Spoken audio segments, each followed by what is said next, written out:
bahasanya Min Young ya, Min Yoongi,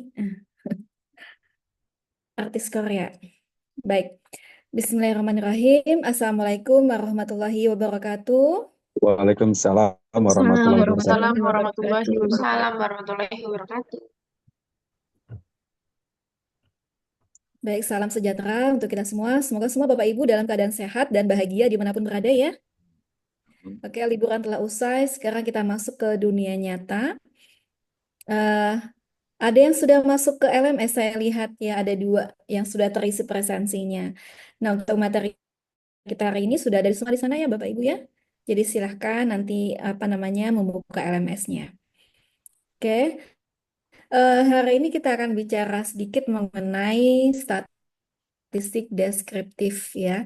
Jadi saya yakin, halo,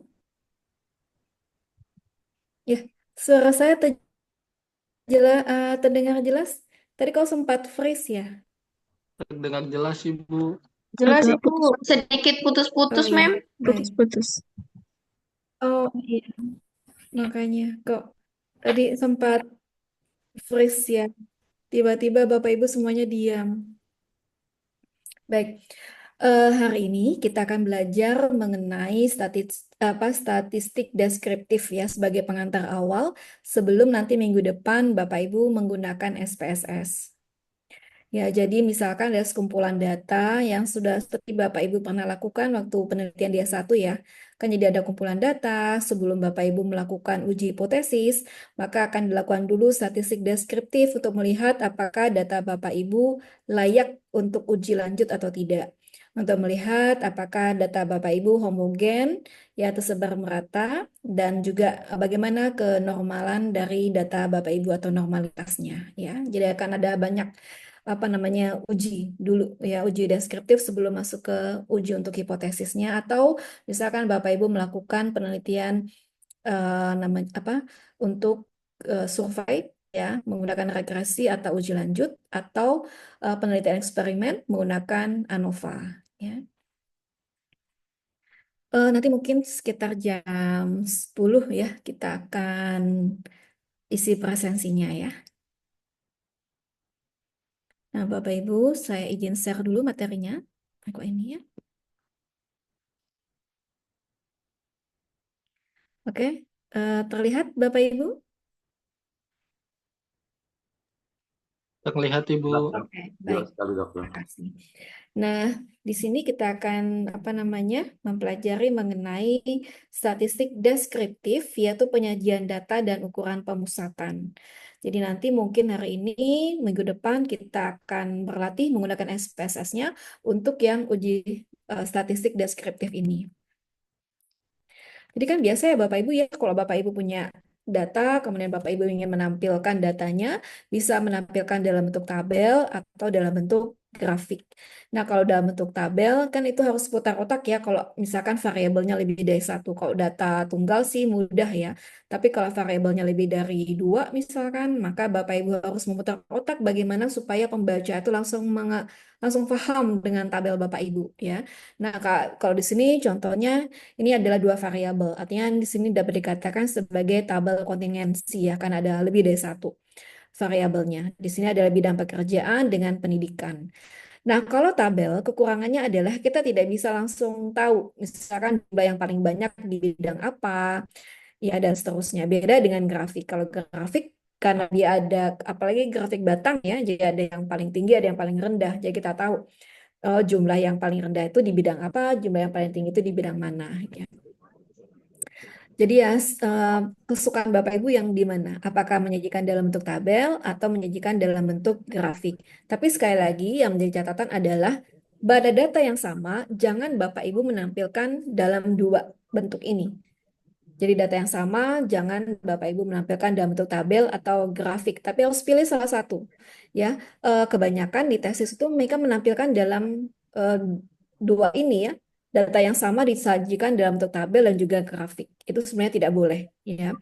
Apalagi kalau Bapak Ibu ingin menerbitkannya di jurnal, maka itu tidak diperkenankan. Itu langsung di-delete oleh editornya. Jadi harus memilih apakah dalam bentuk tabel atau grafik. Kalau saya sih lebih cenderung menggunakan dalam bentuk grafik ya. kalau misalkan data itu tidak terlalu banyak. Tetapi kekurangannya grafik itu kita memang bisa langsung melihat melihat di mana yang paling besar atau paling kecil. Tetapi kita tidak bisa melihat angka pastinya. Beda dengan tabel. Kalau tabel kan misalkan angkanya 13,363 misalkan langsung terbaca. Ya, apalagi dalam bentuk koma-koma ya di belakangnya, desimal. Oke, kemudian ini jadi ada beberapa yang bisa Bapak Ibu sajikan. Kalau bentuk tabel, apakah tabel tunggal atau kontingensi atau distribusi frekuensi. Nah, kalau Bapak Ibu di kelas biasanya kan menampilkan dalam distribusi frekuensi ya. Misalkan sejumlah anak dia dapat nilai sekian gitu ya. Misalkan ada berapa nilai antara 90 sampai 100, berapa anak yang mendapatkan nilai antara 90 dengan 100 sampai 100 ya.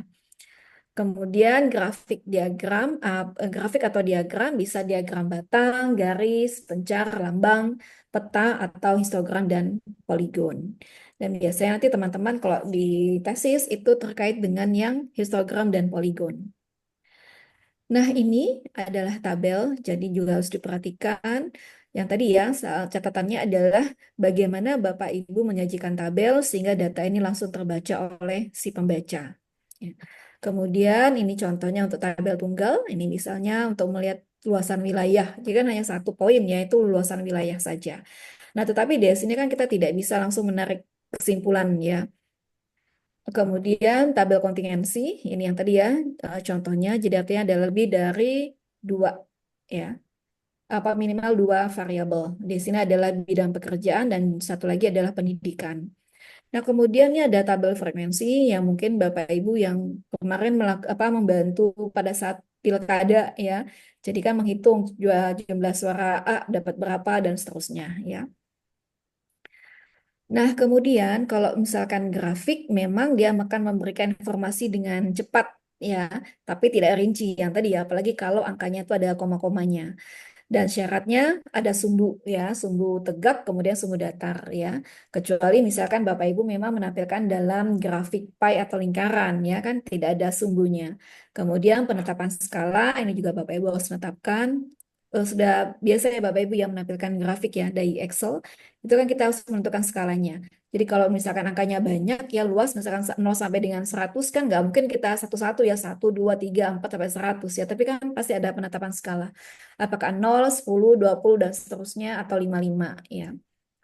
Oke, kemudian ukuran grafik juga jangan terlalu besar, tinggi, atau pendek, ya disesuaikan. Nah, ini contohnya misalkan grafik batang, ya, makanya dapat dikatnya. Kenapa dia cepat? Ya terbaca. Bahkan kita misalkan di sini adalah jumlah pekerja, bidang pekerjaan. Kan langsung kita bisa membaca ya, oh ya ini berarti marketing yang paling banyak. Dan yang paling sedikit yang mana? Yang ini ya, personalia. Ya. Nah, ini adalah grafik garis dan ini kalau interaksi misalkan dia ada dua jenis yang dibedakan. Di sini contohnya ada jenis kelamin antara laki-laki dan perempuan ya. Kemudian ini ada pie juga langsung bisa terbaca. Oh ya, ini marketing yang paling banyak. Ya, ini. Jadi memang pembaca itu langsung bisa mendapatkan gambaran, walaupun memang tidak mendapatkan angka pastinya, beda dengan yang tabel tadi. Nah, ini ada histogram dan poligon. Jadi mungkin Bapak Ibu nanti pada saat penyusunan tesis pasti akan menampilkan yang histogram dan poligon. Ini kan ada grafik batangnya ya atau barnya. Apa bedanya dengan grafik batang yang ini? Nah, kalau ini Bapak Ibu bisa perhatikan ini kan agak renggang ya antara data satu dengan yang data lain. Itu ada space-nya. Tapi kalau poligon dia dempet ya. Jadi batangnya itu dempet satu sama lain. Ini adalah ciri dari histogram ya. Nah, apa itu statistik deskriptif? Ini adalah metode yang berkaitan dengan pengumpulan dan penyajian satu gugus data sehingga akan memberikan informasi yang berguna, di mana di sini tapi dari data deskriptif ini kita belum bisa menarik suatu kesimpulan secara umum. Ya, ada dua jenis yang kita akan lakukan di sini yaitu pemusatan dan penyebaran data. Nah, kalau pemusatan biasa ya Bapak Ibu pasti menentukan min atau rata-rata atau ada yang menyebutnya juga rata. Kemudian modus yaitu adalah angka yang paling banyak muncul. Kemudian median itu adalah nilai tengah. Kemudian ukuran penyebaran apakah standar deviasi dan varian. Tapi memang dari min untuk mendapatkan nilai standar deviasi dan varian tentu harus punya nilai ratanya dulu atau X-nya. Biasanya kalau di lambang tuh kan X kasih garis di atas ya, itu adalah rata atau min ini. Dari nilai min, kemudian kita bisa dapatkan nilai varian, dan nilai varian baru kita dapatkan standar deviasi.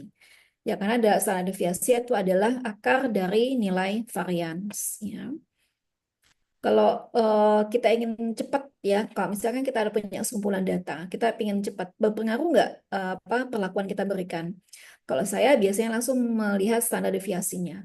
Jadi kalau standar deviasi itu adalah rata. Jadi nilai rata dari satu nilai dibandingkan dengan rata dari populasi. Jadi kalau rata satu nilai itu tidak terlalu jauh dari rata dari populasinya, maka dapat dikatakan apa berpengaruh. Tapi kalau terlalu jauh lebar, maka dapat dikatakan perlakuan kita tidak berpengaruh. Itu kasarnya ya. Makanya kalau ingin cepat melihat apa perlakuan kita berpengaruh atau tidak, langsung menghitung standar deviasi yang sebelum masuk ke uji lanjutnya.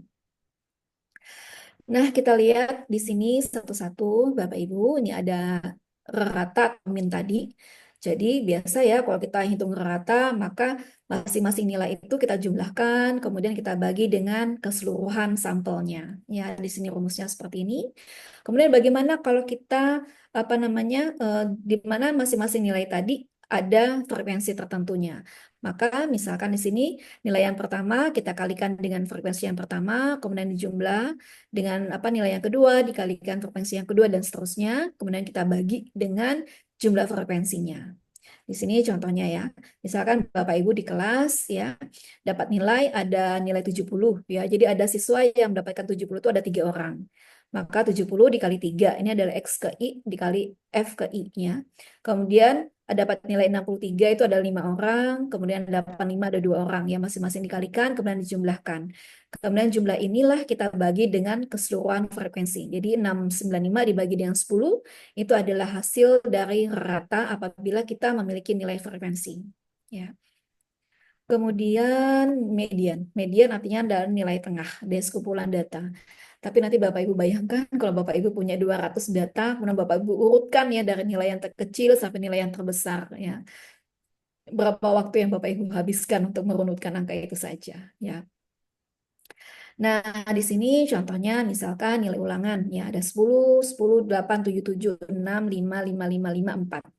Dari sini kan kemudian kita rata-ratakan nilainya dapat 6,55. Dengan median itu adalah nilai tengah. Jadi urutan di sini nilai tengahnya yang mana? Ini kan 1, 2, 3, 4, 5. Berarti kan di sini ya. Ini kan 1, 2, 3, 4, 5. Jadi nilai tengahnya adalah 6. Nah, dari nilai rata kemudian nilai median ini kita juga bisa menentukan nilai lainnya apakah dapat dikatakan kategori baik atau kurang baik. Ya, misalkan di sini nilai 7. Nilai 7 itu masuk kategori yang mana? Nah, ternyata nilai 7 itu ya di atas dari nilai rata-rata, kemudian juga di atas dari nilai median.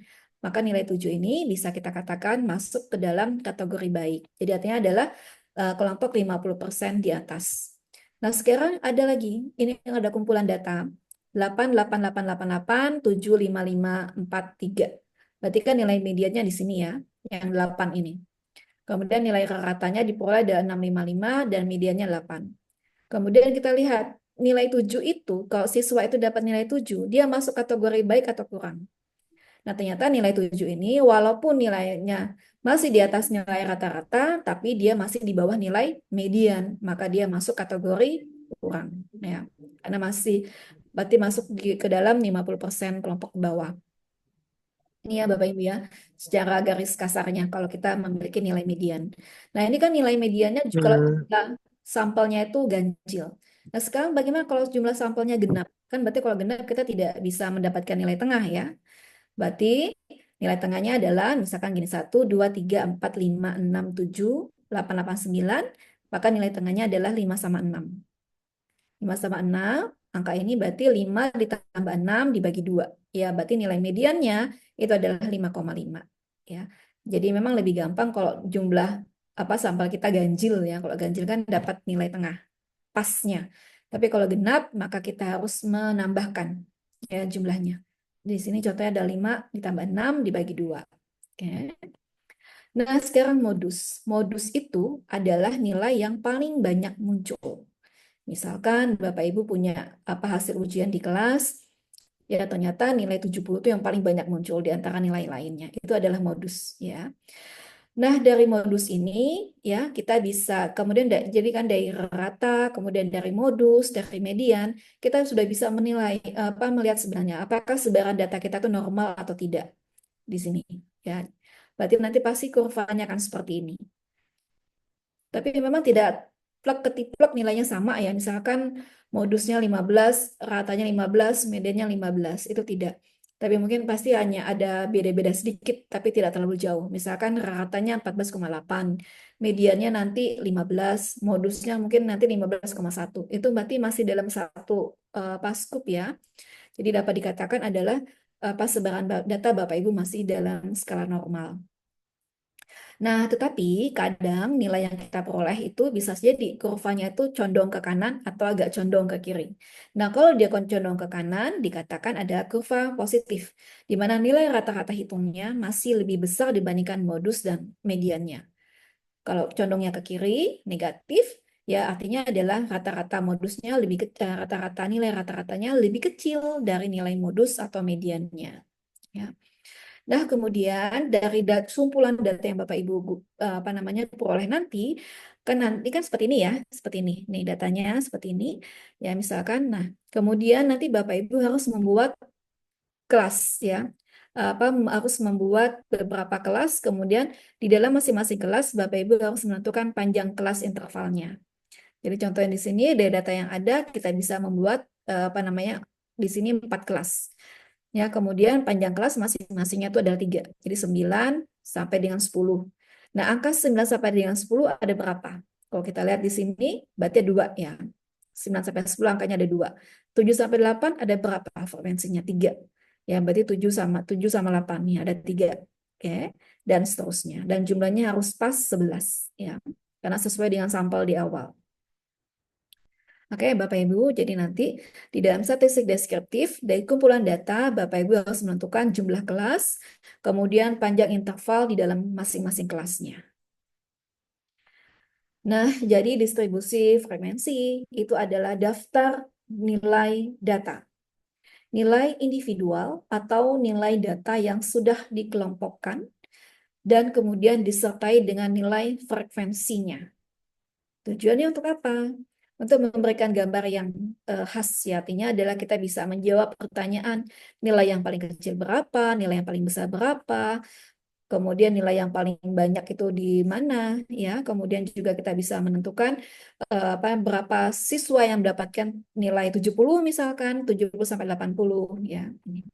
Dan distribusi frekuensi ini bisa dinyatakan dalam bentuk tabel distribusi frekuensi atau dalam bentuk histogram dan poligon. Ya, jadi Bapak Ibu tidak dua-duanya ditampilkan ya, tapi pilih salah satu saja. Oke, nah ini adalah contohnya. Nanti Bapak Ibu dapatkan tabel seperti ini, ya kelas dengan frekuensinya. Kemudian nanti Bapak Ibu buat histogramnya. Nah ini Bapak Ibu akan tampilkan yang mana? Apakah yang tabel atau yang grafik? Karena kan sama ya datanya. Oke. Nah, ini histogram adalah bagian dari grafik batang, ya, di mana skala horizontal, yang bawahnya ini ada menyatakan nilai, dengan vertikal itu ada menyatakan frekuensi atau jumlahnya. Ya. Kemudian tinggi batang juga sesuaikan dengan frekuensinya, dan ini juga Bapak Ibu perhatikan, antar batang ini saling berdempetan. Ya, sedangkan poligon frekuensi itu adalah garis yang menghubungkan titik tengahnya. Ya. Kemudian Bapak Ibu lihat di bawahnya ini ada 8,5, 21,5. Ini merupakan nilai interval yang terbawah dan interval yang teratas. Di mana nilai interval yang terbawah itu dikurangi dengan -5, interval yang teratas itu ditambah dengan 0,5. Ya. Oke, nah ini contoh. Perhatikan di sini Bapak Ibu ada hasil ujian mata kuliah aplikasi statistik ya pasca sarjana tahun 2024. Ini ada 80 sampel.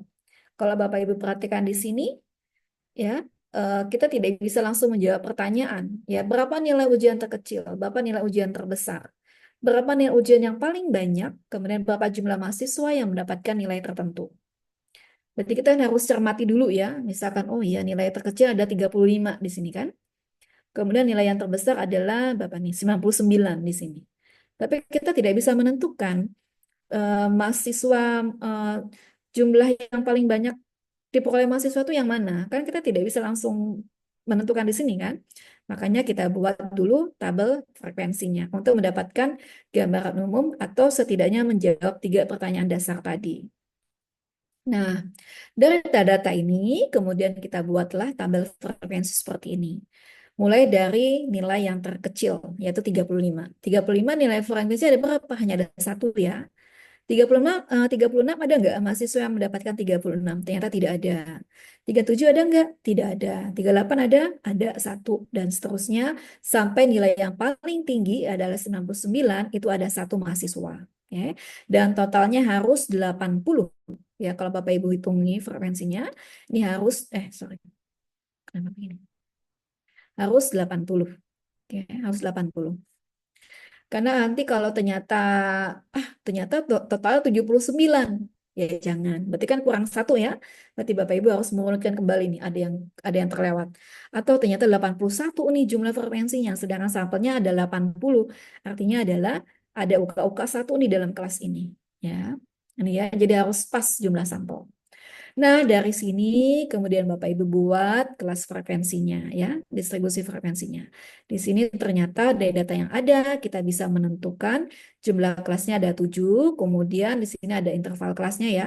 Dari sini 31 sampai 40, kemudian 41 sampai 50 dan seterusnya, maka interval kelasnya bisa kita katakan adalah 10 ya. Nah, nilai 31 sampai 40 ada berapa? Kita hitung lagi ya dari data dan seterusnya. Ya. Kemudian di sini, nah bagaimana cara membuat tabel distribusi frekuensi? Ada 4 hal yang harus Bapak Ibu lakukan. Yang pertama adalah menentukan rentang kelas. Nah, rentang kelas itu dari mana hasilnya? Dari skor yang tertinggi dikurangi skor yang terendah. Yang tadi berapa? Yang tertinggi 99 ya, berarti 99 dikurangi 35. Kemudian yang kedua, langkah yang kedua adalah Bapak Ibu menentukan banyak kelas interval yang diperlukan. Di sini menggunakan aturan Stargess, yaitu banyak kelas 1 ditambah 3,3 dikali log N. N-nya itu adalah jumlah sampel. Kayak yang tadi contohnya adalah sampai 80 ya, maka N-nya itu adalah 80. Oke, nah kemudian yang ketiga adalah Bapak Ibu menentukan panjang kelas interval. Jadi kalau Bapak Ibu sudah dapatkan banyak kelas, maka masing-masing kelas itu panjang intervalnya berapa? Kita tentukan dengan rumus P sama dengan rentang kelas, poin yang pertama, dibagi dengan banyak kelas, poin yang kedua. Ya. Nah, kemudian langkah yang keempat adalah menentukan nilai interval yang paling rendah. Biasanya yang paling mudah adalah kita gunakan saja nilai yang paling rendah. Yang tadi ya, misalkan 35. Maka itu ada interval yang kelas yang paling bawah, ya 35. Oke. Nah ini, jadi ini adalah 4 prosedur di dalam pembuatan tabel distribusi frekuensi. Nah, ini contohnya ya. Jadi Bapak Ibu misalkan begini. Jadi ada 3 kelas interval. Ya, ini adalah jumlah kelas interval. Nah, sekarang panjang kelasnya berapa? Di dalam kelas interval ini 71 sampai 80. Nah, yang paling mudah sih memang kita lihat ke bawahnya ya, 71 ke bawah 81. Jadi di sini 81 dikurangi 71 berarti 10. Jadi panjang kelas di dalam masing-masing.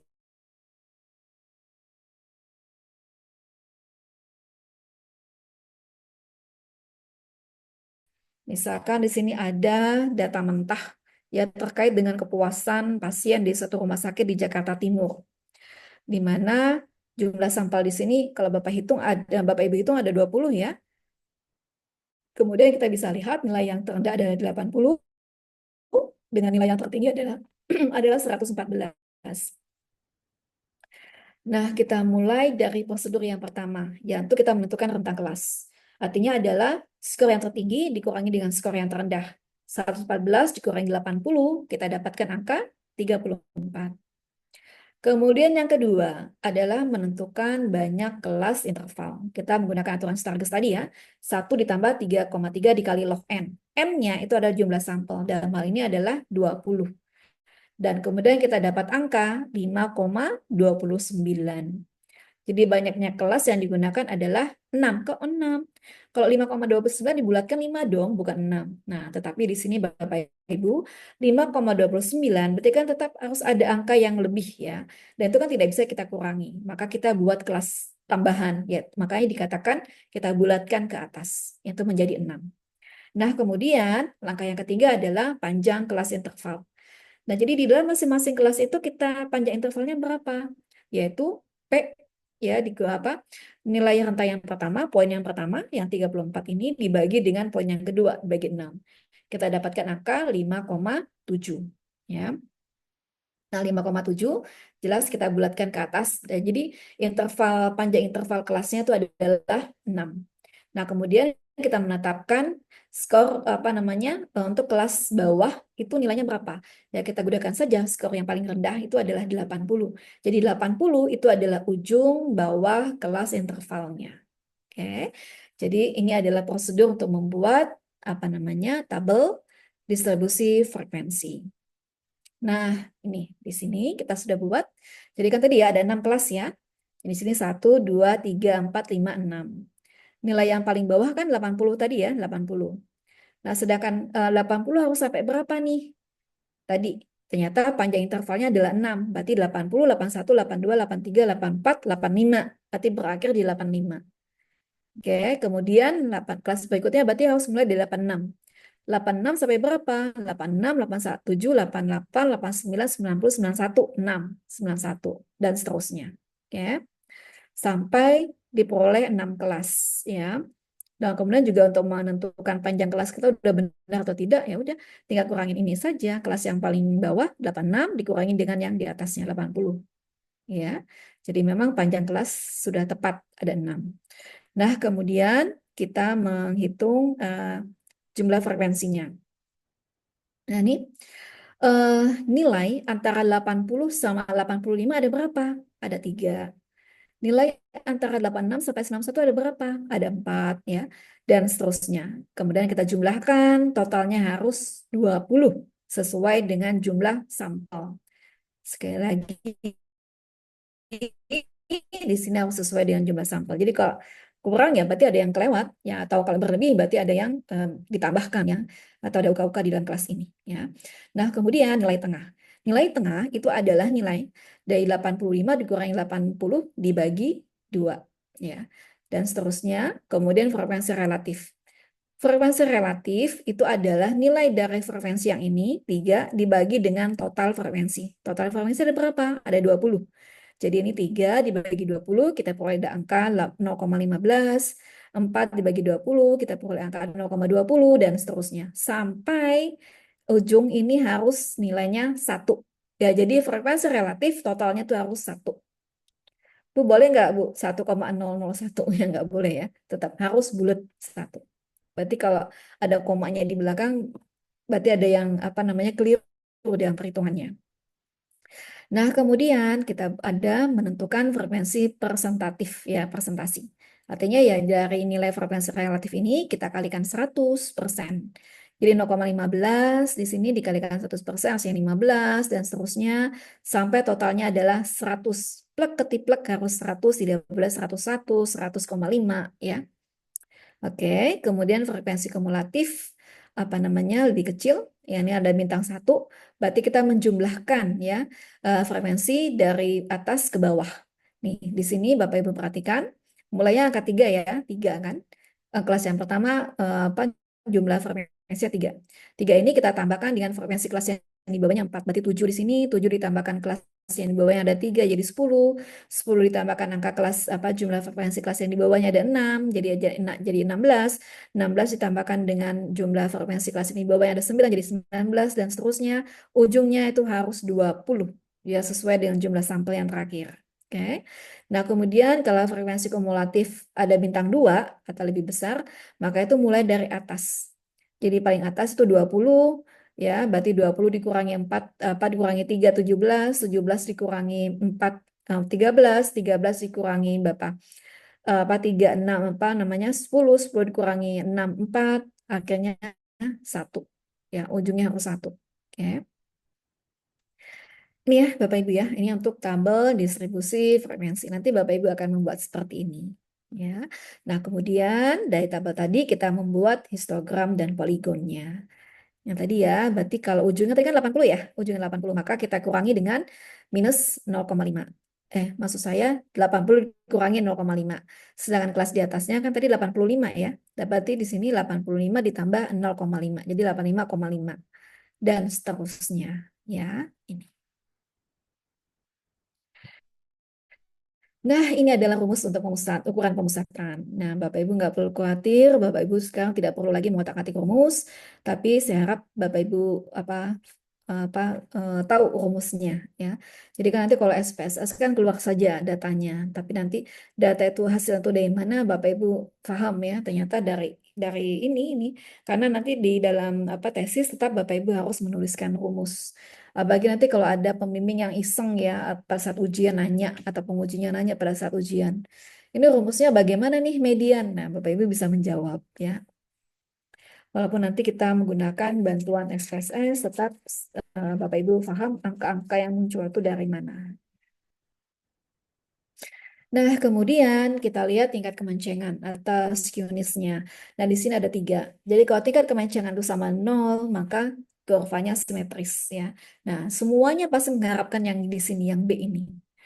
Nah, di sini dapat dikatakan kalau nanti Bapak Ibu keluar data data SPSS-nya, nilai min, median, modusnya itu hampir tadi ya saya katakan hampir mirip-mirip. Nah, itu dapat dikatakan adalah data Bapak Ibu berdistribusi normal.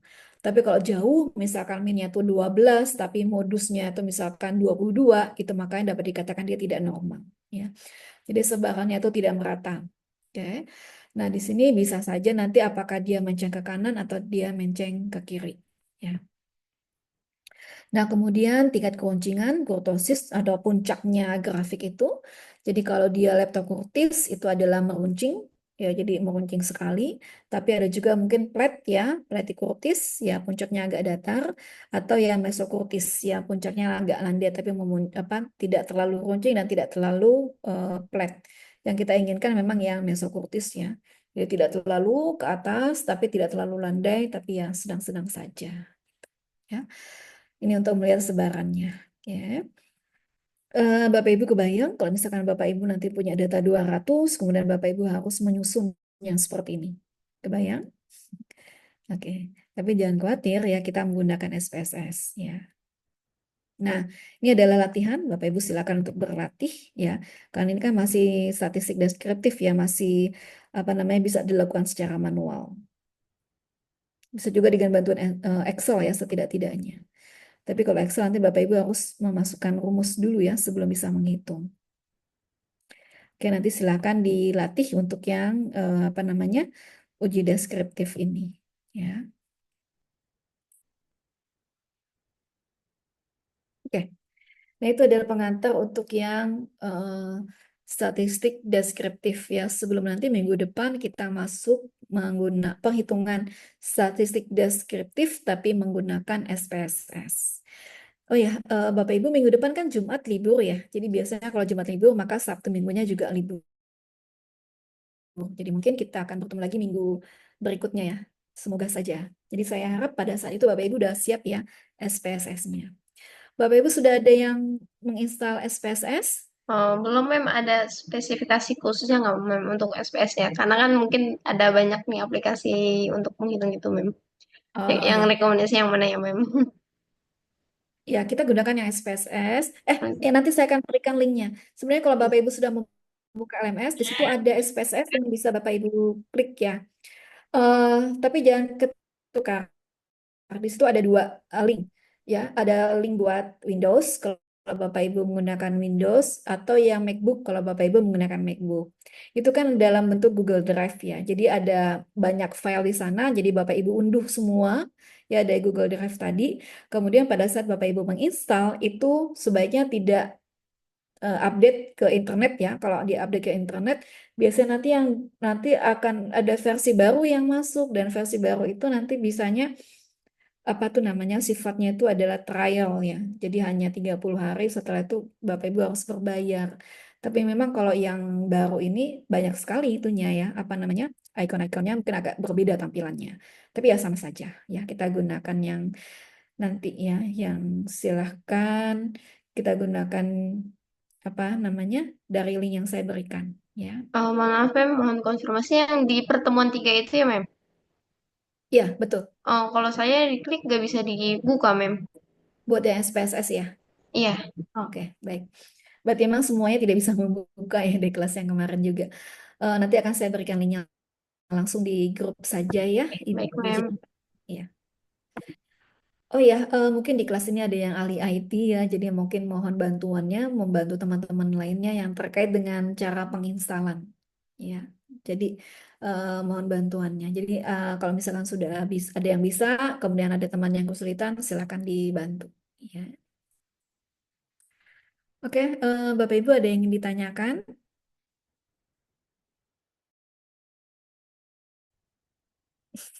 Ya, saya yakin Bapak Ibu kan bahasa bahasa Inggris ya. Jadi kayaknya aduh ini kok angka-angka tuh gimana gitu ya. Yes, so complicated, Dok. So complicated. Mem Iya. mau tanya juga mengenai ini, Mem. Apa kalau Ya. kita ujian kan nanti pakainya kalkulator, Mem. Itu ada spesifikasi khususnya nggak, Mem? Maksudnya harus Casio atau boleh merek lain yang penting bisa statistika atau gimana, Mem? Oh ya, kalau statistik gini, silakan saja menggunakan kalkulator merek lain, tapi memang yang buat yang sains ya, scientific. Jadi Oh iya, bukan yang saintifik, tapi boleh kalkulator merek apa aja gitu ya, Mem? Nggak harus Casio ya? nggak harus. Jadi kan artinya yang penting kan tidak kalkulator dagang ya, yang nggak bisa juga bagi kurang gitu ya. Itu yang kita punya, Mem, yang dagang, Mem. Jahro endorse ya kayaknya Jahro. Iya. Enggak, lumayan Tapi saya tidak pricey ya tahu yang kalau Casio sekarang. soalnya. Lumayan Ya, pricey yang Casio ya. soalnya. Dok, boleh tanya nggak, Dok? Hmm, Nah, tapi kan Bapak,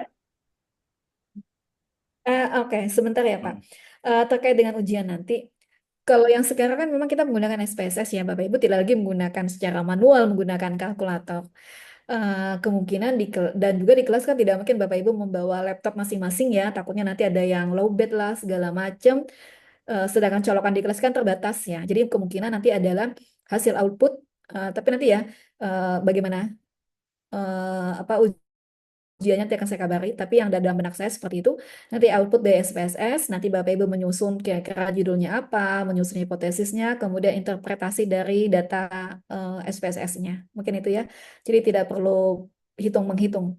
Namun memang nanti mungkin Bapak Ibu akan melihat pada saat kita melakukan uji untuk yang apa namanya eh, analisis jalur.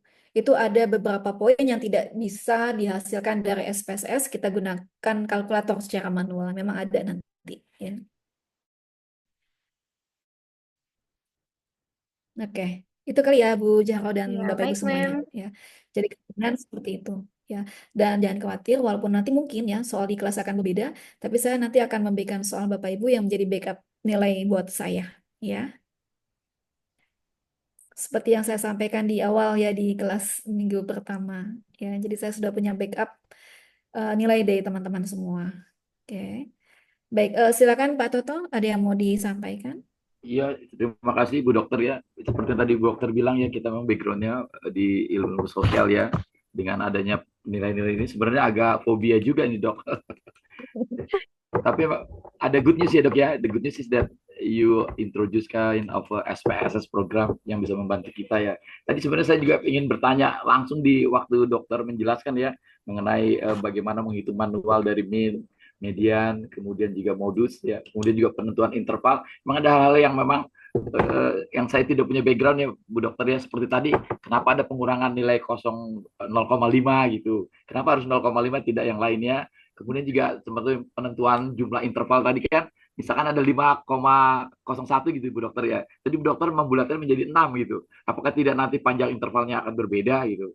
Dan seperti itu hal yang teknis sekali sih dokter, yang mohon maaf ya kalau pengetahuan saya di bidang statistik ini sangat minim sekali. Ya seperti itu. Ya, karena keinginan saya cuma satu sih Bu Dokter, bagaimana supaya lulusnya cepat itu Bu Dokter. Itu saja. Ya, Terima kasih. baik. Sama-sama Pak Toto dan juga Bapak Ibu semuanya. Apa yang saya sampaikan tadi secara teoritis ya Pak. Jadi bukan saya yang menentukan kenapa kelasnya harus dibulatkan ke atas, kenapa tidak ke bawah saja. Misalnya kalau 5,26 tadi kan kalau kita pembulatan kan pasti pembulatannya ke bawah ya. Tapi secara logika kan pasti ada angka angka yang terlewat. kan 0,26 itu kan juga ada angka-angka di sana gitu ya. Maka dibuatkanlah satu kelas yang lain. Nah, kenapa harus dikurangi 0,5? Kenapa harus ditambah 0,5? Nah, itu adalah interval. Yang kita cari adalah nilai yang terbawah. Dan secara teori itu adalah dikurangi 0,5, kemudian kelas yang teratas ditambah 0,5. Kenapa seperti itu? Ya, itu udah ahli statistik yang Oh, iya. kita kan tinggal menggunakan saja. Iya, Ya, terima itu kasih Bu kali ya, Pak Dokter. ya. Heeh. Terima kasih Bu Ya, Dokter. ya. Secara apa namanya gamblangnya kan seperti itu ya, kita menggunakan saja. Tapi sekali lagi ya Bapak Ibu ya, statistik itu kan tidak segalanya. Statistik kan ada tools ya, alat untuk menginterpretasikan data yang kita punya.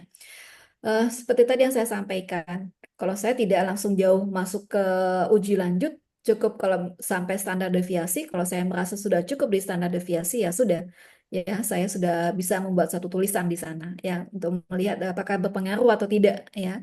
Tapi kan tergantung lagi kepada tujuannya ya. Kalau Bapak Ibu kan memang harus selesai ya karena ini adalah tesis. Nah, kemudian Bapak Ibu, eh mungkin Bapak Ibu bahasa Indonesia ya, tapi juga bahasa Indonesia, bahasa Inggris, sorry, maaf. Bahasa Inggris juga banyak yang tesisnya itu adalah kuantitatif ya. Jadi terkait dengan kuantitatif, maka mereka menggunakan SPSS, kemudian nanti penyusunannya juga nanti akan saya sampaikan ya apabila Bapak Ibu menggunakan regresi, maka seperti apa penyusunan hipotesisnya, nanti menarik kesimpulannya seperti apa akan berbeda kalau Bapak Ibu menggunakan analisis jalur atau menggunakan eksperimen ya, berarti artinya menggunakan ANOVA. Nanti penyusunan hipotesis, penyusunan apa namanya menarik kesimpulannya juga akan berbeda. Nanti kalau Bapak Ibu terkait dengan kuantitatif, maka mohon disimpan ya. Nanti PPT yang saya berikan ya. Oke ya, Bapak Ibu ya. Bisa. Nah, mengenai cepat atau tidaknya lulus ya, Pak Toto kalau dilihat pasportnya itu 1,5 tahun. Itu Putri yang buat, Bu. Oh Bu ya, Dokter Putri yang buat. Ya. semangat sekali. Nah, itu eh, tergantung dari penelitian Bapak Ibu dan juga sebenarnya ada tergantung dari individu masing-masing. Ada yang mengatakan bahwa penelitian itu gampang, tapi ternyata kok lama lulusnya. Itu kan kembali lagi kepada Bapak Ibu ya, bagaimana memanage waktu Bapak Ibu. Ada yang mengatakan wah sulit, waktu saya banyak apa namanya sibuk misalkan ya, apa boleh buat gitu ya. Termasuk bimbingan saya dua kali dia perpanjangan semester karena kalau di WA mohon maaf Bapak sudah sampai di mana progresnya ya Bu saya belum menyusun bab 1, 2, 3 pun belum ya karena kesibukan sampai akhirnya saya berikan contoh ini Pak silahkan Bapak susun bab 1 bab 2 bab 3 ya kalau Bapak regresi maka gunakan yang ini kalau Bapak analisis jalur maka gunakan yang ini. Sebenarnya mudah ya, mereka apa tinggal mengikuti saja kan alur yang ada yang sudah ada. Nah, tapi ternyata ya memang seperti itu. Udah saya give up. Oke, saya serahkan kepada prodi, silakan mau diapain. Seperti itu ya. Kalau dilihat dari judulnya juga sebenarnya instrumennya pun sudah ada, tinggal menggunakan, tidak perlu lagi uji coba, ya kan tidak perlu lagi validasi, artinya kan sudah apa meminimalisir waktu dia kan sebenarnya ya. Tapi ternyata itu tadi ya kembali lagi kepada masing-masing ya individu. Yang semoga di kelas ini tidak terlalu enjoy dengan pekerjaannya, tapi punya lebih mengutamakan kewajiban Bapak Ibu sebagai mahasiswa. Karena gini, kalau saya pikir kalau Bapak Ibu cepat lulus, walaupun dikatakan banyak pekerjaan, kalau sudah lulus kan tuh udah bebannya berkurang satu kan. Betul, Bahkan betul, Bu Dokter. secara karir akan lebih cepat dibandingkan dengan Bapak Ibu tetap bertahan di posisi ini. Itu kali ya Pak Toto ya mungkin Pak Toto kalau mau kuantitatif maka seperti ini tapi kalau nanti kualitatif ya nanti akan ada lagi ceritanya. Karena nanti Bapak Ibu nanti akan memasuki yang namanya mata kuliah metodologi penelitian ya kan kemudian juga apa namanya seminar proposal ya. Dia Seminar akan proposal. diarahkan apakah ke arah kuantitatif atau ke arah kualitatif. Iya. Tapi kalau sekarang kan karena statistik maka kita bercerita yang kuantitatif. Kan wajib ya wajib walaupun sosial maupun eksak semuanya wajib apa mendapatkan statistik. Ya. Oke, itu kali ya Pak Toto. Ya, terima Ya, kasih Bu Dokter. ya, sama-sama. Ada yang mau disampaikan lagi, Bapak Ibu silahkan. Istrinya Min Yungi. Ya, Mem.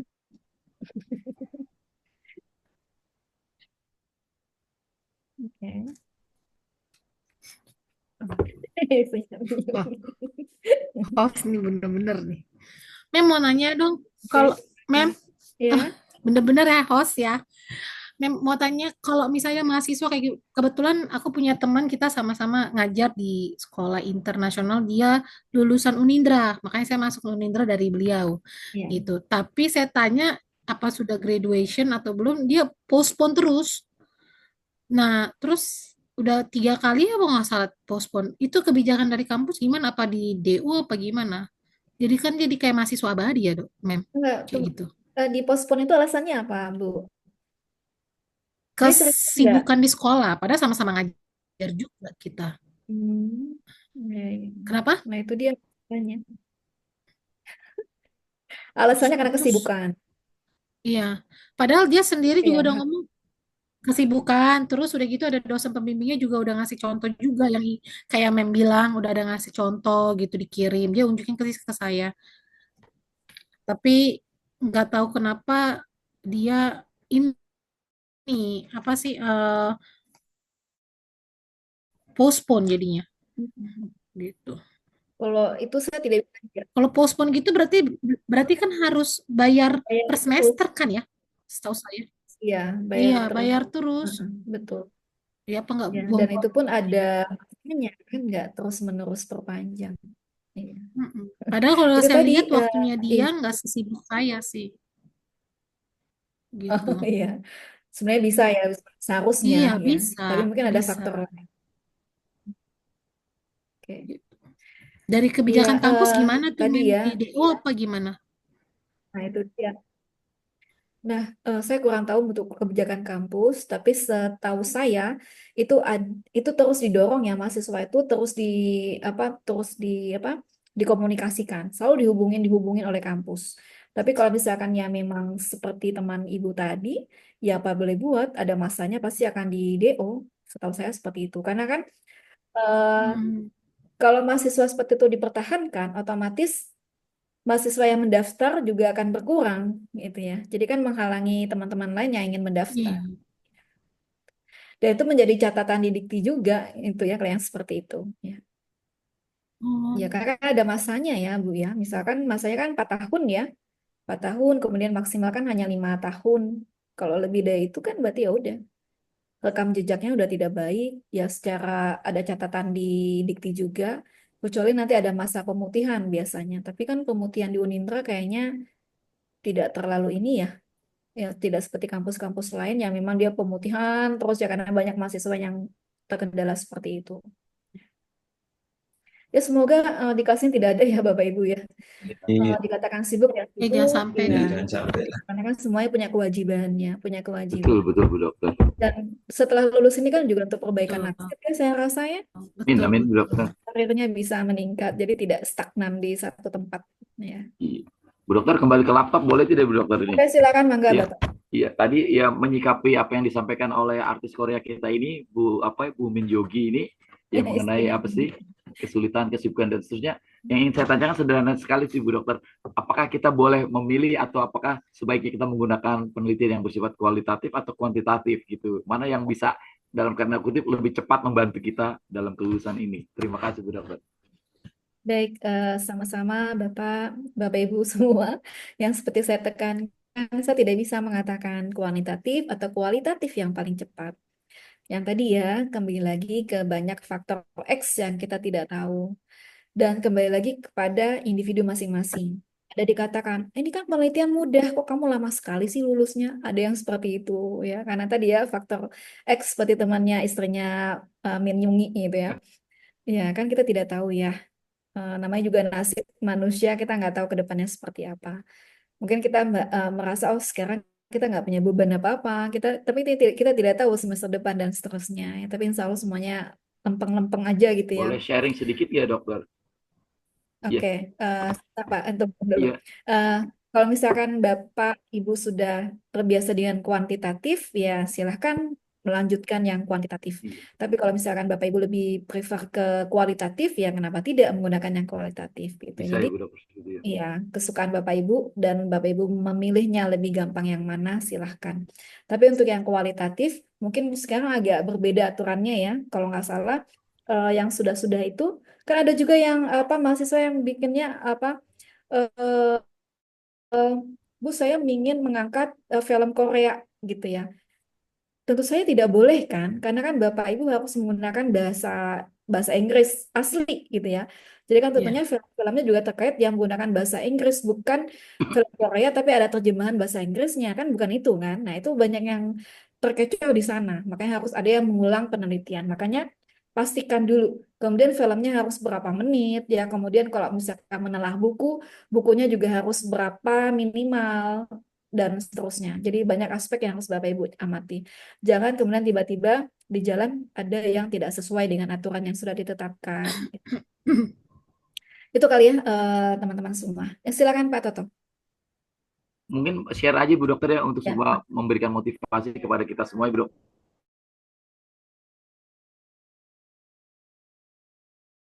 Itu mahasiswa rata-rata biasa saja gitu Bu ya. Dokter. Saya tanya, kok kamu bisa lulus cepat gitu? Apa sih rahasianya? Itu kebalikan dari istrinya Minyogi tadi. Ternyata dia rajin berkunjung ke perpustakaan Bu Dokter. Hari pertama jadi hampir sepanjang dia kuliah rajin mengunjungi perpustakaan dan lulus cepat gitu Bu Dokter. Saya juga loh kok hebat. Dari situlah saya bilang oh mungkin exposure-nya jadi lebih banyak dan seterusnya dan dia memilih yang kuantitatif Bu Dokter. Saya mungkin Oh, akan yang kuantitatif ya seperti itu. Itu ya. mungkin kuncinya. Jadi jangan menjauhi kampus teman-teman, mendekati kampus lah supaya lulusnya lebih cepat gitu. Mendekati Ibu Dokter Fitri itu juga mungkin bisa banyak membantu ya. Demikian, terima kasih. Baik, terima kasih Pak Toto. Betul ya pencerahannya dia Pak Toto ya. Jadi memang kalau kita bandingkan, kalau saya pribadi aja membandingkan kalau teman-teman bimbingan itu, mahasiswa bimbingan kalau dia rajin ya, misalkan sekarang bimbingan, kemudian minggu depan ada bimbingan lagi, itu cepat memang. Tapi ada juga yang menghilang 3 bulan nggak tahu kemana, dihubungin juga susah. Nah itu lagi lain lagi bedanya. Habis juga suka ketemu di perpustakaan ya, itu juga rajin. Ya itu juga insya Allah cepat lah.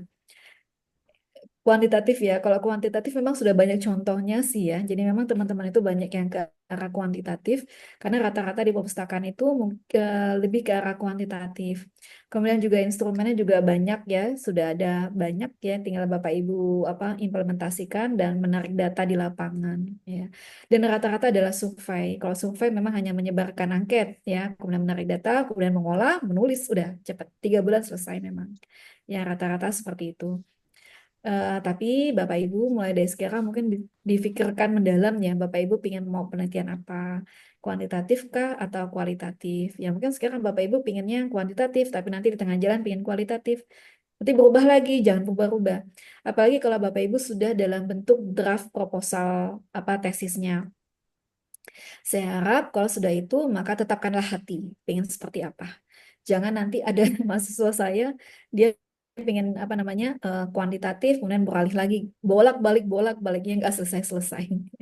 Jadi memang harus kuatkan hati pengen seperti apa ya. Tapi intinya kembali lagi kepada Bapak Ibu sebagai pelaksana ya di lapangan. Oke. Itu kali ya Pak Toto dan teman-teman para pejuang tesis. Ya. Prof, izin bertanya. Oh ya, silakan Pak. Siapa Pak Tuhu ya? Arif Purnama. Setelah Oh Pak Arif, Pak Pak Arif Tuhu, Bu. Purnama. Setelah Oh, Pak ya. Arif. Oh, Pak Yang Tuhu ini. dulu, Silakan. silakan Pak Tuhu. Oh, ya maaf Pak Arif. Ya, Gak apa-apa monggo. Pak Arif duluan yang udah menyampaikan silakan saya tunggu Oke, aja dulu. silakan Pak Arif ya. Pak Arif dulu ya. Terima Ya. kasih. Izin, Prof, Ya. pada penyusunan penelitian tesis, apakah kita didampingi oleh pendamping atau pembimbing akademik? Kemudian kelas kita ini apakah ada dosen yang khusus menangani kelas kita? Kemudian sekiranya saya atau teman-teman mau sowan ke Prof Fitri, apakah boleh atau ada waktu atau bagaimana teknisnya Prof? Mohon izin. Terima kasih. Ya, enggak. Baik, terima kasih Pak Arif. Eh, Terkait dengan apa nanti penyusunan tesis ya Pak ya. Nanti ada mata kuliah yang namanya seminar proposal. Nah, nanti di sana Bapak Ibu dituntun dari awal oleh apa dosen mata kuliahnya ya. Di awal nanti Bapak Ibu dituntun mulai dari penyusunan judul, nanti diarahkan, kemudian kalau judulnya udah oke, masuk ke bab 1 oke, masuk ke bab 2 masuk ke bab 3 itu. Nah, yang saya inginkan adalah nanti pada saat Bapak Ibu mengambil mata kuliah apa namanya seminar proposal ini Bapak Ibu gunakan dengan baik ya sampai proposal itu benar-benar Bapak Ibu gunakan untuk tesis. Ya jangan hanya sebagai syarat mata kuliah apa sebenarnya proposal, tapi proposal tadi tidak digunakan untuk yang tesisnya. Berarti kan Bapak Ibu akan kerja 2 kali ya. Nah, rata-rata dari kelas yang saya pegang untuk seminar proposal itu mungkin setengahnya itu hanya untuk supaya lulus aja deh mata kuliahnya, tapi setengahnya lagi itu untuk digunakan untuk tesis. Itu pasti akan berbeda. Kalau dia sungguh-sungguh di mata kuliah itu, maka dia digunakan untuk tesis, maka yang selalu akan cepat ya. Nah, kemudian pada saat setelah Bapak Ibu mengikuti mata kuliah seminar proposal, biasanya Bapak Ibu akan dikirimkan link Google Drive. Di situ Bapak Ibu mengisi judul, kemudian Bapak Ibu akan memilih dosen pembimbingnya itu siapa saja. Nah, di situ. Ya silakan Bapak Ibu gunakan sebaik-baiknya. Nanti kan Bapak Ibu kan nanti akan bertemu dengan beberapa dosen terkait dengan jurusan Bapak Ibu ya, yaitu prodi bahasa Inggris. Nanti Bapak Ibu akan memilih siapa kira-kira dosen di prodi bahasa Inggris yang lebih serk ya di hati Bapak Ibu gitu ya. Itu. Itu kali ya Pak Arif ya. Tapi kemudian nanti yang penentu akhir itu adalah fakultas ya. Nanti siapa judulnya diokekan, kemudian pembimbingnya apakah diokekan. Nanti tergantung dari fakultas. Nah, kalau Bapak Ibu misalkan Pak Arif ingin konsultasi dengan saya, monggo silahkan. Biasanya mahasiswa itu menggunakan WA juga nggak apa-apa, Pak, di Japri saja. Ya, monggo, saya senang. Ya, baik sama-sama. Semoga lancar semuanya ya, Pak Arif ya. Amin ya Allah. Amin, amin. Amin, amin. Baik. Kok menyeramkan Bu ya? Dokter, Kok tidak tanya. menyenangkan? Ya silakan Pak Tuhu, silakan. Ya, terima kasih kesempatannya. Assalamualaikum warahmatullahi wabarakatuh. Waalaikumsalam warahmatullahi wabarakatuh. Sebetulnya intinya itu saya masih pusing mengenai semuanya ya. Artinya tidak hanya mengenai statistik. Yang pertama itu berkaitan dengan Sama, Pak. minimnya pengetahuan mengenai tesis. Jadi masih banyak yang pasif nih. Langkahnya seperti apa itu belum tahu. Ya. Mungkin nanti ada kesepakatan dalam kelas kita ini minta langsung aja dari sekarang minta waktu atau bimbingan dari Ibu aja nanti melalui Pak Ketuanya. Kemudian dari hal yang sederhana aja lah mengenai Excel tadi, kita kan hanya bisa menghitung paling penjumlahan, pengurangan, nilai tinggi, nilai rendah, tapi yang berkaitan dengan rumus-rumus tadi, misalkan log dan sebagainya tadi kan nggak paham, termasuk penggunaan kalkulator saintifik, kita hanya bisanya kan kalkulator dagang aja itu. Jadi salah satu yang membuat pusing ya seperti itu. Kemudian yang berikutnya itu kita juga materi banyak sekali dari setiap dosen memberikan materi. Kadang-kadang tersentuh pun enggak karena berbagi waktu dengan pekerjaan yang lain. Ya, betul. Sementara tugas kuliah harus dikerjakan. Kadang-kadang itu mohon maaf bukan berarti kita tidak belajar karena harus berbagi waktu keluarga, kerjaan dan juga kuliah serta tugas itu. Artinya mungkin materi-materi itu sangat bagus seandainya dipelajari dengan lebih lanjut, tetapi karena keadaan itu mungkin tidak bisa menguasai secara keseluruhan. Mungkin hanya untuk menggugurkan kewajiban melaksanakan tugas sebagai mahasiswa, utamanya ketika kuliah itu diminta untuk presentasi dan sebagainya. Yang saya ingin tekankan nanti dari teman-teman melalui Pak Ketua ya kita Ibu Dr. Fitri kan sudah membuka ruang nih, alangkah lebih baiknya kita langsung aja meminta ke beliau nanti seandainya kita perlu bimbingan untuk tesis supaya nanti langkahnya terarah itu akan lebih baik gitu. Itu saja Ibu, terima kasih kesempatannya dan Pak Ketua mungkin akan menambahkan. Silakan Pak Ketua. Siap, terima kasih. Ya, terima kasih Pak Tugu. Ini bagus sekali ya. Jadi kita bisa menjaga semangat kebersamaan kita dari masuk ya sampai akhir. Seperti yang kata Bu Dr. Yun katakan, masuk bareng, harus keluarnya bareng, dan juga dikuatkan dengan Dr. Fitri dan seterusnya. Mungkin juga bisa merujuk kepada pengalaman yang tadi saya sampaikan. Senior saya itu dalam tanda kutip Ibu tidak dalam tanda kutip ya tidak terlalu pandai dan seterusnya. Tapi karena kerajinan beliau berkunjung ke perpustakaan itu hampir kadang seminggu 2 kali saya juga bingung seperti. Tapi dia lulusnya cepat loh Ibu. Dia tidak the best tapi the fastest gitu loh Bu.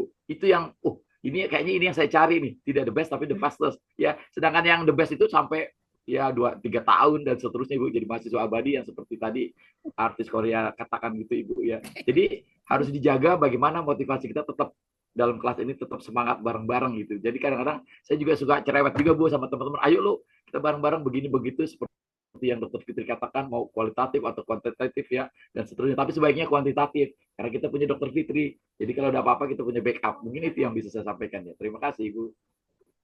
Baik, terima kasih Pak Tuhu, Pak Toto, dan Bapak Ibu semuanya. Baik, bingung saya kalau bicara dengan tesis memang ya mungkin Bapak Ibu belum tergambarkan ya tesis itu seperti apa. Ini kan baru semester awal ya, semester 1, ini juga semester 1 baru di pertemuan ketiga. Tapi insya Allah seiring dengan jalannya waktu, nanti Bapak Ibu akan punya gambaran gitu ya. Eh, tapi memang dari sekarang Bapak Ibu sudah rajin ya menyambangi perpustakaan terkait dengan judul-judul yang ada di perpustakaan. Mungkin judul-judulnya itu tidak terlalu jauh dari ada yang di perpustakaan, tapi lihatlah kebaruan yang ada di sana. Itu aja sih sebenarnya simpel aja. Judul tuh jangan terlalu yang wah-wah, tapi ternyata susah dilakukan. Tapi yang simpel-simpel saja, yang ternyata mudah, nah itu ya mungkin ya teman-teman semua seperti itu ya. Tapi kalau mau yang eksperimen juga nggak jadi masalah. Eh, kalau misalkan teman-teman sudah punya pengalaman, itu nggak jadi masalah, tetap diteruskan.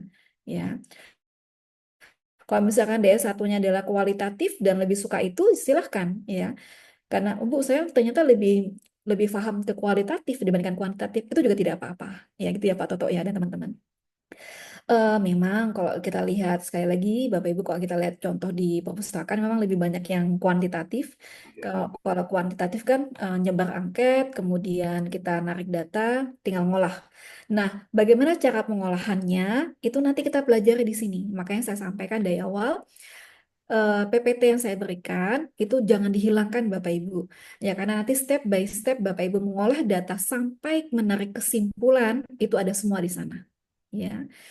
Nanti kan tergantung dari apa namanya judul nanti Bapak Ibu. Apakah nanti regresi kah, apakah analisis jalur atau ANOVA. Nanti semuanya lengkap di sana.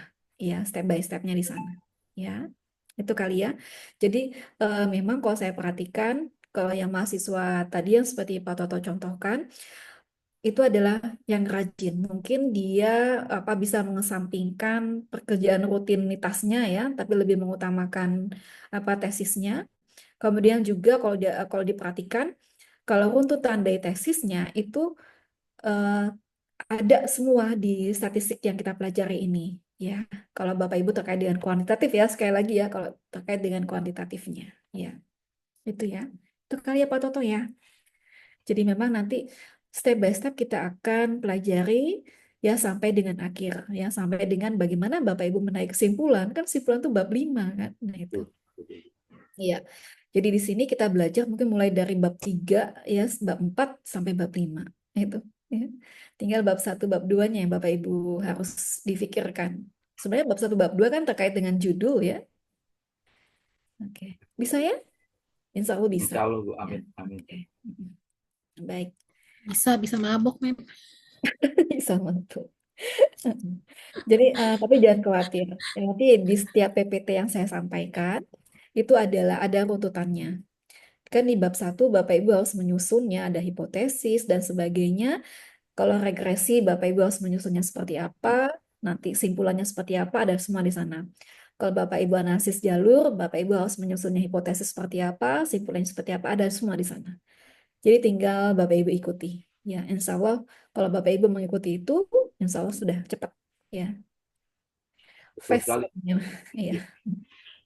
Menambahkan saja Bu Dokter ya, betul Ya, sekali Bu Dokter ya. silakan. Ya. Tadi yang Bu Dokter jelaskan sebenarnya betul sekali. Kita tanpa pengetahuan, katakan pengetahuan minim gitu Bu Dokter, dengan kita terekspos dengan skripsi yang ada ya, atau tesis-tesis yang ada, kita jadi mempunyai gambaran bagaimana menarik benang merah dari bab 1, menyampaikan masalah, perumusan masalah, kemudian pengajuan hipotesis, kemudian landasan-landasan teorinya, kemudian bagaimana mengambil data-data dari lapangan, data primer dan sekunder dan seterusnya. Dan di bab 4 itu pengujian hipotesisnya dengan apa tentang statistik, dengan adanya bantuan SPSS dan seterusnya, dan juga exposure dari tesis-tesis yang ada, itu sangat membantu sekali Bu Dokter. Dan juga memang kembali yang Bu Dokter katakan, harus tidak perlu yang wah gitu Bu Dokter. Yang penting memang kita bisa melakukan ini sesuai dengan porsinya, sesuai dengan peraturan yang sudah ada, yang sudah Bu Dokter sampaikan, sehingga dari kesimpulannya itu bisa menjawab hipotesis yang sudah kita sampaikan di bab 1. Seperti itu yang di lapangannya. Demikian yang bisa sampaikan. Terima kasih, Bu Dokter. Baik, terima kasih Pak Toto. Ya, memang betul ya, luar biasa. Tapi saya lihat kelas ini luar biasa ya, semangat banget. Insya Allah bisa. Ya. Satu lagi kuncinya, ikuti alurnya. Ya, ikuti alurnya.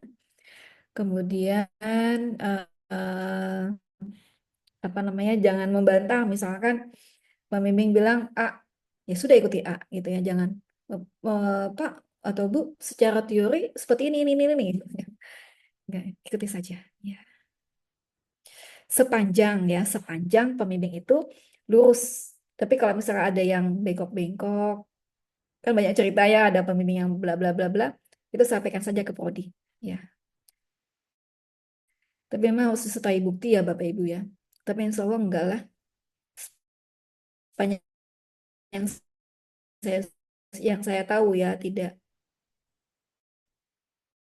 Oke.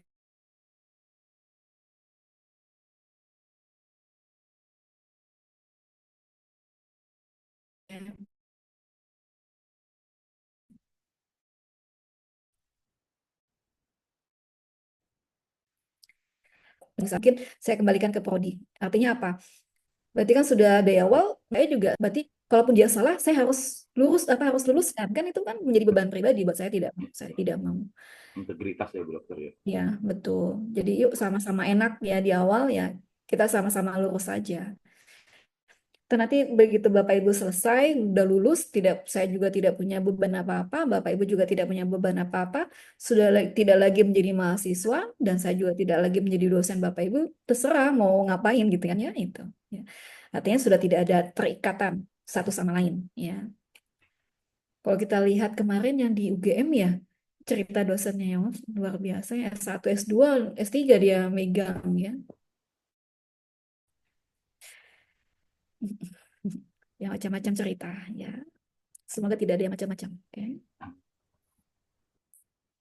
Oke, Bapak Ibu, eh, coba di sini.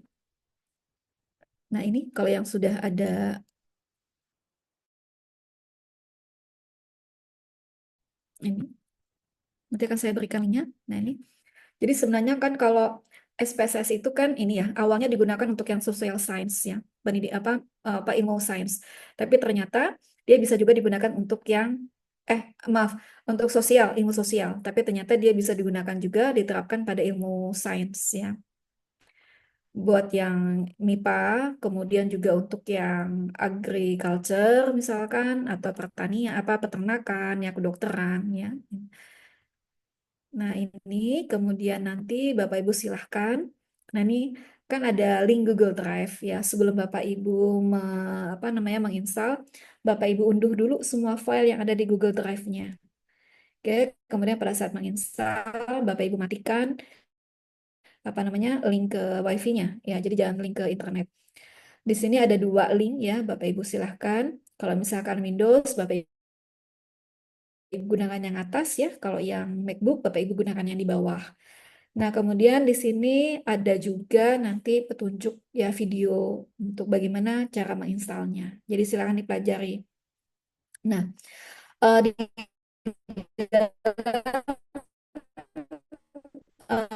Google Drive ini itu kan nanti akan banyak macam-macam atau kemudian kalau ada yang sudah berhasil maka tolong Bapak Ibu ajarkan teman-teman yang lain ya. Jadi misalnya ada yang kesulitan, mungkin di kelas ini ada yang terbiasa dengan hal yang IT seperti ini, nanti tolong bantu teman-temannya yang kesulitan ya. Ini kalau misalkan Bapak Ibu tidak ada yang bisa membuka PPT di LMS-nya, akan saya berikan linknya di WA Group ya. Tapi catatan tadi ya, dipelajari dulu bagaimana cara menginstalnya. Oke. Yang Bapak Ibu install itu nanti adalah SPSS yang berbayar sebenarnya, tapi makanya nanti ada kode yang harus Bapak Ibu masukkan. Nah, kalau bisa juga sih Bapak Ibu menggunakan yang online ya, yang apa namanya IBM SPSS online, tapi biasanya trial ya 30 hari. Setelah itu berbayar kecuali Bapak Ibu gunakan akun yang berbeda atau menggunakan device yang berbeda. Ya. Tapi mungkin kalau yang terbaru tampilannya akan agak berbeda ya karena ada apa namanya biasanya kan pasti ada ikon-ikon yang ini ya, ikon-ikon yang tambahan ya.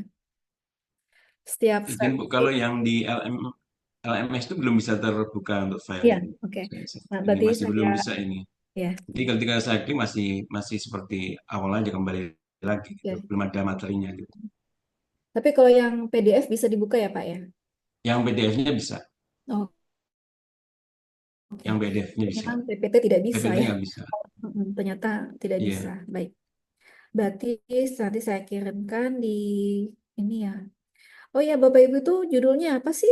Judul grup yang dari pagi saya nyari-nyari aja. Judul WA grupnya apa ya? Statistik aja ya, gitu ya. Ini Statistik. S2 aplikasi statistika, Mem. Ada S2 aplikasinya. Iya Bu, Oh, ada S2 S2-nya. aplikasi Aplikasi statistika. statistika. Baik. Ada logo itunya Bu ya, logo Unindra. Universitas Menindranya, oke. Putri yang bisa bikin ini. Saya share aja Pak ini Pak biar kelihatan Pak. Oh boleh, silakan. Iya. Jadi yang ini Pak ya. Oh, ada S2-nya Ya ya. ini Ini S2 LMS ya, ini. S2 Ya, ini. aplikasi. Oke, S2 oke. aplikasi statistika. statistika. Ya, Nah, iya. betul nggak nih? Saya sudah kirim.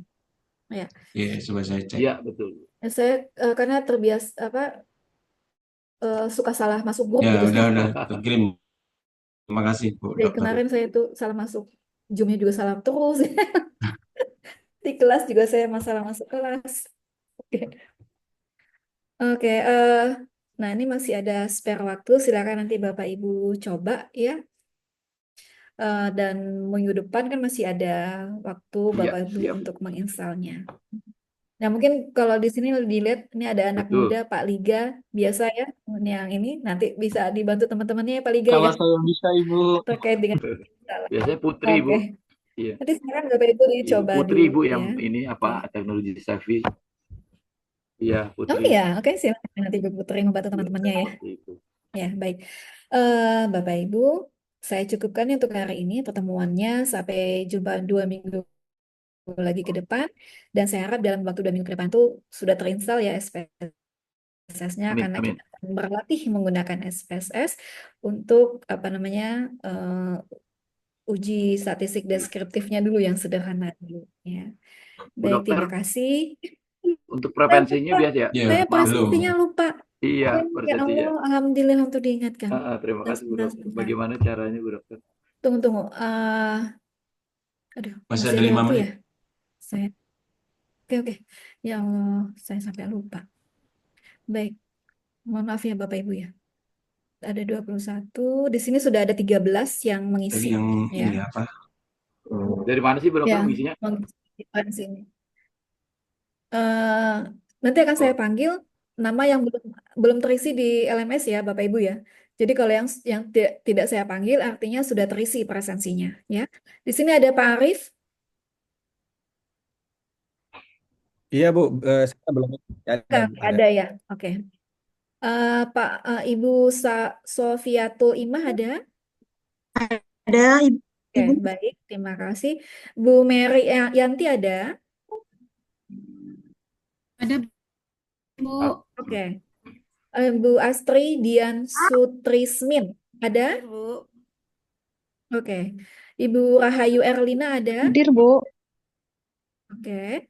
Ibu Fitri Maulida. Oh ya, ada. Kemudian sudah semua ya? Maaf Ibu, saya sepertinya belum masuk di absensinya ya. Saya baru gabung. Oh, oke, baik. Coba sebentar. Berarti harus saya sinkronkan dulu ya, Bu. Di sini kelas ini. Sama Pak Haris kayaknya belum deh, Bu. Oke, baik. Coba kita lihat. Ini sudah sinkron data, tapi nggak ada yang penambahan. Coba lihat dulu.